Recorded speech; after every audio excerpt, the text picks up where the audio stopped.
The H-1B visa program is a total and complete scam concocted by the lords of easy money on Wall Street and the oligarchs in Silicon Valley. The citizens in this country are what provided the platform for you nerds even to exist. We're not going to take the temperature down. We're not going to take the temperature down. Oh, no. Oh, no. Oh, no. We do not. It's no backing down. It's doubling down. Well, now the big question is, how will Steve Bannon respond to Donald Trump? Because Donald Trump has weighed in on this giant debate within the MAGA base in regard to H-1B visas. These are work visas for high-skilled foreign workers that are typically hired by tech companies. Silicon Valley has taken a lot of advantage of that program. And so in speaking with the New York Post, Donald Trump said, "I have many H-1B visas on my properties. I have been a believer in H-1B. I have used it many times. It's a great program." Now, to be clear, Trump is confusing the visas that he utilizes in hiring workers for his properties.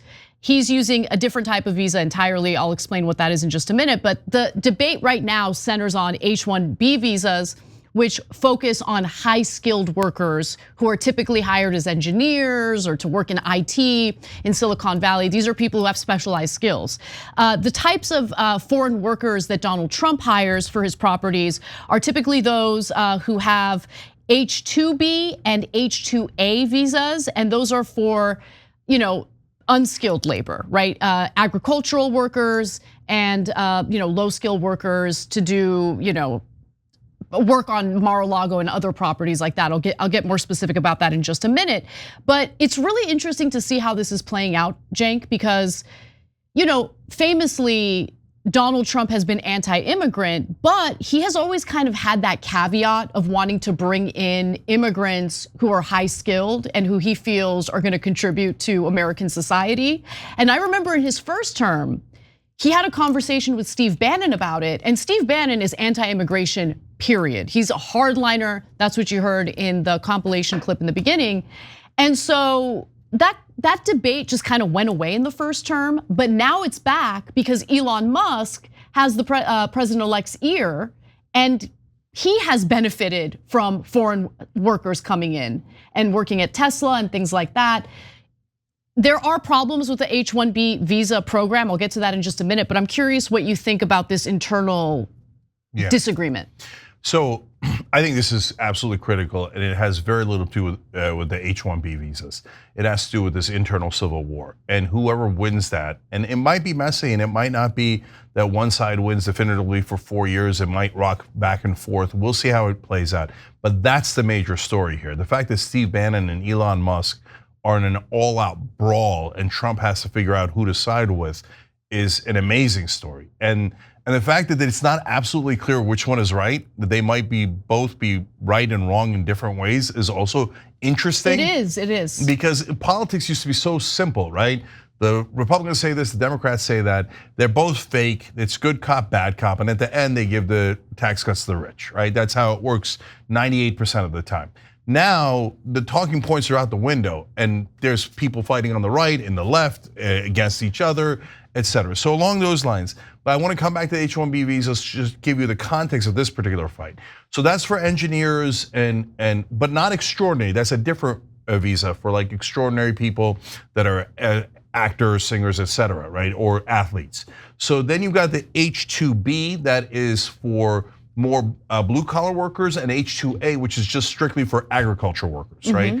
H-2A is the only one that's unlimited because, keeping it real, Americans are not doing those jobs, and we need those folks to come in and do those jobs. Everybody kind of agrees to that, and at a minimum secretly agrees to that. But the other two are capped, and the question is, do you have a lot of them, some of them, or none of them? So when Trump talks about the H-1B visas, in the past, in the first term, he was definitely against. And now he says, I use them all the time. That's not true. He had about a dozen applications, but then withdrew them. He mainly used the H-2B visa for waiters. Yeah, let me get to those details, because no, you're wrong actually. He was making a case in favor of H-1B visas, and Bannon disagreed with him in the first term. And then that debate just kind of went away.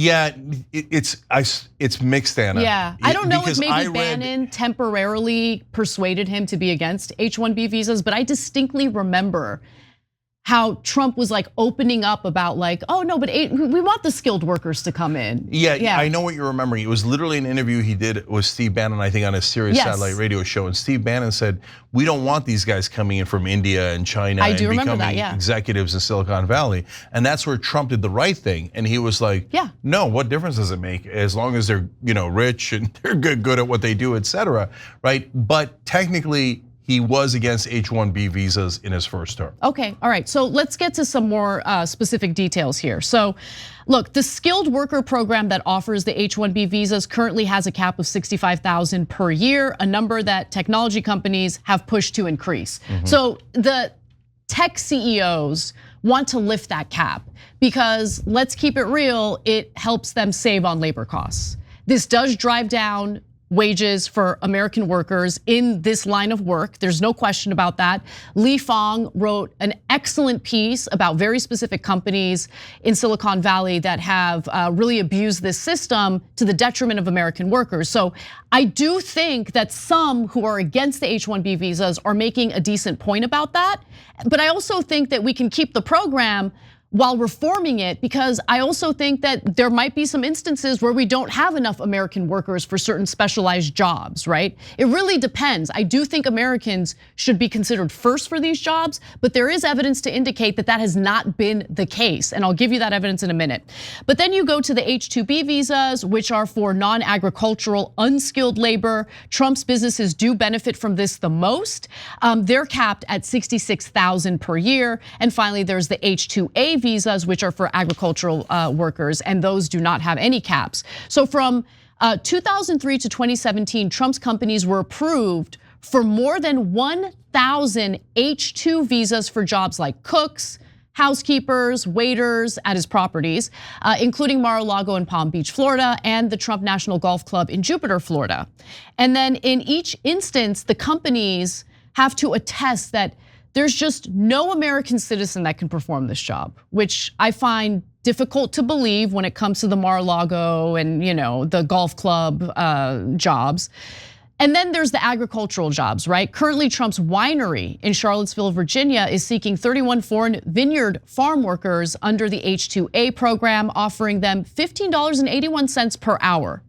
So, hours before Donald Trump said that he is siding with Elon Musk and he's in favor of these visas, Steve Bannon had actually just done his show and he was attacking Elon Musk for wanting to not only protect the program, but also lift the cap. And so to Elon Musk's credit, he's also open to reforming the system for its flaws and abuses. So I wanna mention that as well, but Bannon wants none of it. And so this is what he said on his show in response to Elon Musk just hours before Trump weighed in on it. This is Elon Musk. The reason I'm in America, along with so many critical people who built SpaceX, Tesla, and hundreds of other companies that made America strong, is because of H-1B. Take a big step back and F yourself, all caps, in the face. F yourself in the face. I will go to war on this issue, the likes of which you cannot possibly comprehend. Oh yeah, tough guy? You're going to go to war on the likes of which you cannot possibly comprehend. You're a man-child. The H-1B visa program is a total and complete scam concocted by the lords of easy money on Wall Street and the oligarchs in Silicon Valley to both initially to just increase profit margins. But there's a darker element to it today. A contempt of America and American citizens, and we're not going to tolerate it. You need to honor this country, and you need to honor the citizens in this country. The citizens in this country are what provided the platform for you nerds even to exist. Because in the predatory nature, the Darwinian environment of the world as it is, you would have already been crushed and destroyed. So there are clearly different camps within Donald Trump's base, and you have the hardliners like Steve Bannon. Like, I think that there are good people who are concerned about American jobs, right? I don't think that those people fall in the same category as Steve Bannon, who seems to be more in favor of creating like some sort of ethno-state type of situation. So I don't want the good people who have real legitimate concerns about the H-1B visa program to be lumped in with the Steve Bannons. Then you have the Elon Musks, who I think are more representative of big business in Silicon Valley, and they absolutely have taken advantage of this program to maximize their profits. So for instance, let's focus on Tesla for a second. Tesla is relying quite heavily on these workers. So Tesla has obtained 724 H-1B visas this year alone. And so, yeah, if you're benefiting from it, and if you're able to pay these foreign workers a little less and also take advantage of them working like workhorses, then yeah, you're gonna wanna protect that program and you're gonna wanna lift that cap. But oftentimes this is happening to the detriment of American workers, and that's what I was referring to in regard to Lee Fong's reporting. So just to give you a quick example, Cenk, he writes that Google, Amazon, and Microsoft all rely on a funnel of such workers. Meta is classified as H-1B dependent over its unusually high foreign visa workforce. And as layoffs hit Silicon Valley last year, the tech industry ramped up applications to bring in even more foreign personnel. So they're literally laying off American workers and replacing them with the foreign workers. And so that's where some of the resentment is coming from and where some of the concern is coming from. And I don't want to discount that because it does drive wages down, even for people who went to college, probably put themselves in a tremendous amount of debt, and then are unable to find jobs in Silicon Valley despite the education that they went out and pursued. Yeah, so this story is so interesting because they're both half right and half wrong, Steve Bannon and Elon Musk. And where those halves fall are going to be determinative. Steve Bannon is against all immigrants, and he even makes it racial. So does Laura Loomer. And in a minute, we're going to agree. I don't know about Anna. I'm going to agree with Laura Loomer. Disagree. Okay, all right. So hold on. We're going to show you that video, and I'm going to tell you why. Okay. So we don't agree with Laura Loomer and Steve Bannon on their rhetoric, anti-immigrant stance, racism, their rhetoric, their racism. Then when they specifically talk about other races and say they don't want them here, it doesn't. I mean, that's like the definition of racism. This is not like, hey, there's something wrong with our institution, so I'm calling everyone in the country a white supremacist. No, they specifically will say we don't want Indians in the country. Yeah. That's the definition of racism. Okay. So now on the other hand, when they talk about, hey, we need to protect American workers, and sometimes these companies and their corporate executives and the donor class aren't interested in doing the right policy for America. They're interested in doing the right policy for Tesla or SpaceX or their individual companies. They are correct about that. And the fact that they are telling right-wing voters in this battle, remember, watch out for the donor class, watch out for the corporate executives. True, yeah. Is really important. So as much as I loathe Bannon and Loomer on those things that I have every right to loathe them on, it is super interesting and important, and yes, I'm gonna say it, positive, that they are saying, watch out for the donor class, watch out for corporate rule. I mean, Steve Bannon the other day said we need to increase corporate taxes dramatically, we need to raise taxes on the rich, and those folks need to help pay for the things that helps the average American. I mean, that is what we've been saying for 20, 25 years. And so I'm not going to do this silly thing that the left has done for a long time. A person has said one bad thing, even if it's like nuclear bad, or a couple of bad things or whatever, that's it. I won't take yes for an answer. I'll just dismiss them out of hand and say there's nothing to do. I'm gonna close my mind and I'm not even gonna think about it, and I'm not gonna do nuance, and I'm not gonna try to do an interesting strategy where we go, you're right on the corporate executives and corporate rule, you're terribly wrong on race, right? And separate out social and economic issues. Now, when you get to Elon Musk, he's right there. What are you guys doing talking about how Indians are this and that or Muslims are bad? He's offended by the racist rhetoric, and he should be. I mean, some of Laura Loomer's, look, I don't know what you are specifically referring to that you agree with Laura Loomer, so I'll wait to watch the video. However, her tweets, some of her tweets were some of the most disgusting tweets I've read on X. Oh, and that's definitely. saying something, and that's saying something, okay? Yeah, 100%. But so when you go to the H-1B visas, before we go to the tape, a really interesting, thoughtful critique of them is from David Sirota, who's a great progressive, Yes. right?